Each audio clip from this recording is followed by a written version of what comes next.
Friends ఎలా ఉన్నారు? దీపావళి వచ్చేసింది. అందరూ హడావిడిగా ఉన్నారా? ఉంటే ఉండాలండి, పిల్లలు గమ్మగుంటారా? మా వాడు కూడా నన్ను లాక్కెళ్ళిపోయాడండి. సరే మున్సిపల్ గ్రౌండ్కి వెళ్ళాము. అక్కడికి వెళ్ళి ఆ బాక్సులు సెలెక్ట్ చేసుకుని వాళ్ళు చెప్పిన రేట్లకి నిజంగానే మాకు చెవుల్లో బాంబులు పేలాయన్నమాట. ఇక్కడ కాదని చెప్పి రాస్ బిల్డింగ్ ఆపోజిట్లో ఉన్న హల్దీరామ్ బాబా గ్రౌండ్లో వెళ్ళామండి. అక్కడికి వెళ్తూనే జారా షాప్ కనబడింది. వీళ్ళు పిక్కర్స్ కదా అమ్ముతారు, ఏంటి క్రాకర్స్ కూడా అమ్ముతారా అని చెప్పి నేను షాక్కి వెళ్ళాను అనమాట. ఇది ముందే చెప్తున్నాను, ఇదైతే ప్రమోషన్ వీడియో కాదు. నేను తీసుకున్నాను కాబట్టి, నేను ఎక్స్పీరియన్స్ అయ్యాను కాబట్టి, నేనేం తీసుకున్నా మీతో షేర్ చేసిన అలవాటు ఒకటి ఉంది కాబట్టి ఇది చూపిస్తున్నానంటే. ఎంత పెద్ద బాక్స్ చూడండి, 70 ఐటమ్స్ అండి. 70 ఐటమ్స్ ఉన్న బాక్స్ మీకే వదిలేసిన ఎంత పడుతుందండి? మినిమం 2000 3000 లేకుండా రాదు. వీళ్ళు మాకు 1700కి ఇచ్చారండి. నిజంగా చెప్తున్నాను.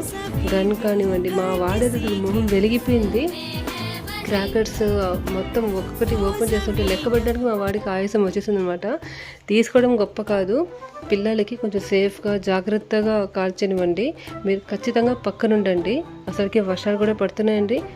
లాస్ట్ ఇయర్ కూడా ఇలాగే దీపావళికి వర్షాలు అనమాట. అదేంటో దీపావళి వర్షము బెస్ట్ ఫ్రెండ్స్ ఏమో, ఒకరిని వదిలి ఒకటి ఉండట్లేదు. పిల్లల్ని సరదాగా కాల్చుకొని ఇవ్వట్లేదండి. చూడండి ఎన్ని ఐటమ్స్ వచ్చాయో. నిజంగా చెప్తున్నాను, మా వాడైతే లెక్క పెట్టడానికి ఆయాసపడ్డాడు. సో నేను తీసుకున్న ఐటమ్ అయితే ఇది.